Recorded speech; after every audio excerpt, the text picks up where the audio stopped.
Yes, Kenya. Tamu sana, tamu sana, tamu sana, yes. For some days now, there are some remarks that have been going viral, remarks that were made by a young lady called Shiko at a televised live interview with Citizen TV.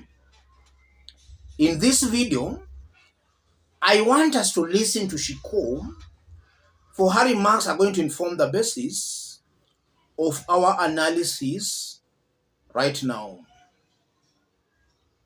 Shiko, advise the president. President, I come to you again, and I think this is 1,000,001 time. One, stop giving people jobs that don't deserve. You're costing us more, and it's not worth it. Two, you can only stretch someone's pay slip too far. You cannot keep targeting people who have pay slips for your taxes. It does not work that way. It's an injustice, and you need to stop because that will not help you pay the debts that you're borrowing. Three, stop borrowing. You promised that you were not going to borrow from the word go. We cannot sit here and see IMF giving more money to us, then you're planning on how to now start taxing the air we breathe, maybe. I don't know. But please stop it, because it's not taking us anywhere and it's not going to lead anywhere.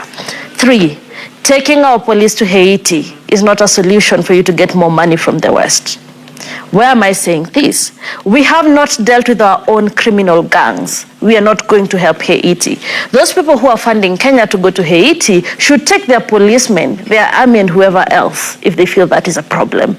We cannot be the African colonizers of the places that are more oppressed by the West. Four, right? Our education sector. Stop terrorizing our kids. You are messing with the education system by taking away the hope for that Mamamboga you spoke about, that border person you spoke about, to take their kids to school and sustain them through the higher learning. We need to stop, and you need to wake up to the realization that your hustler narrative has been exposed. It's enough with the lies. Let us move to a better place. Come out and say, I can't. Kenyans will then figure out who can for them.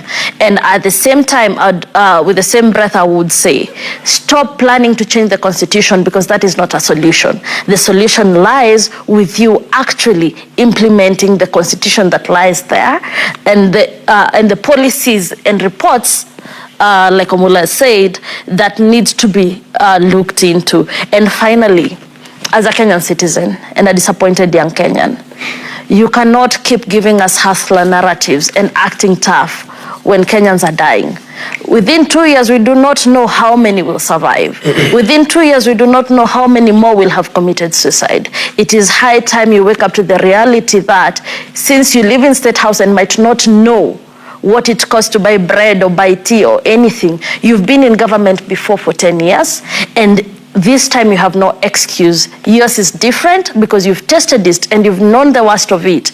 And you need to know that if you do not have a plan, we are headed nowhere. And treatments, a medical cover paid for by taxpayers who are getting 500 from your hustler fund kitty. It is not enough with whatever you're doing. Okay. That's the kind of bravery Kenyans need. No need to continue massaging the ego of incompetent leaders. We must state facts as they are. I want to highlight on some issues Shiko has raised. The first issue, she has talked about debt, and she has explained it very well. William Ruto promised that he was not going to borrow. In fact, he has been adding more and more taxes because he never wanted to borrow. As I talk, in just under 1 year, or rather slightly over 1 year, Ruto has borrowed 4 trillion Kenya shillings. In fact, if you look at all the former presidents who have ruled this country before, William Ruto has borrowed more than any other president in a single year. Uhuru in 10 years borrowed only 6.7 trillion. Ruto in 1 year, he has borrowed 4 trillion. At least when Uhuru was borrowing, there were some development projects we were seeing. In Ruto's government, there is nothing so far we have seen. In fact, the 1.6 trillion that he borrowed initially, that one has disappeared. We have not seen anything. Yesterday, he actually dropped a bombshell through his social media accounts that he has gotten another 2.4 trillion Kenya shillings. Added to 1.6 trillion, that brings it to 4 trillion. 1.6 trillion already squandered. The coming 2.4 trillion is most likely going to be squandered. And I'm saying that because looking at the characters in this government, they are going to squander that money. And with the free fall that the Kenya shillings is experiencing, we are going to be in very bad debts. It's true, William Ruto is borrowing more than any other president before. He has gone against his own words. He promised not to borrow.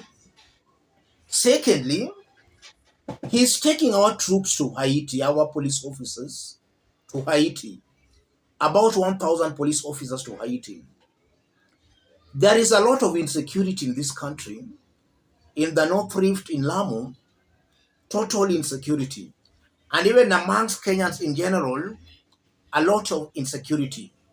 The ratio of a police officer to Kenyans should be around 1 police officer to 450 civilians or 500 civilians. But currently, as I talk, the ratio is 1 police officer to over 1,000 Kenyans. So even without taking those police officers to Haiti, the ratio, the police officers are not enough to provide Kenyans with security. William Ruto is assuming all that. He is behaving as if he's deaf and blind. And also, if you look at William Ruto, his talk of the hustler nation, that one has also gone to the drain. He has formed a government with his friends and close political associates, and is still creating more offices for them. Had it not been for the cause that stopped the CASs, they could be earning some hefty salaries. How I just wish that the court should do away totally with the CASs. So Ruto technically does not care about the hustlers. He only cares about his friends and close associates. There are so many things William Ruto has done that have really disappointed very many Kenyans. The only power Kenyans now have is to make sure they pile the pressure on William Ruto, if possible for him to resign, or for the MPs to impeach him, or for Kenyans to prepare to kick him out in the next election. Because looking at him, he can't resign. Looking at the members of parliament, he has already pocketed them.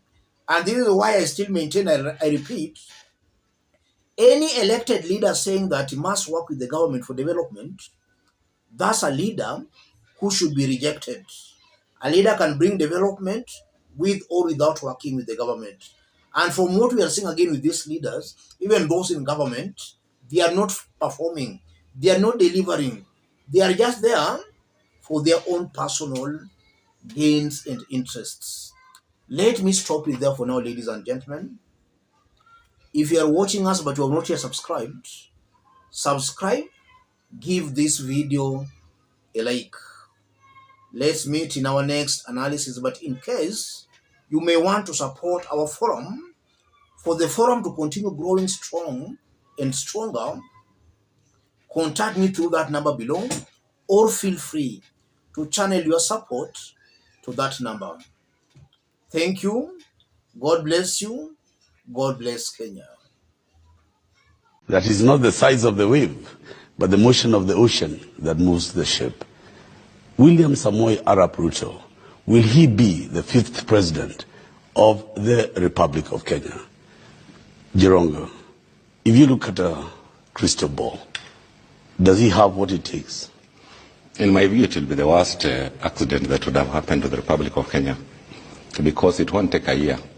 It will be worse than the countries we laugh at, like Somalia.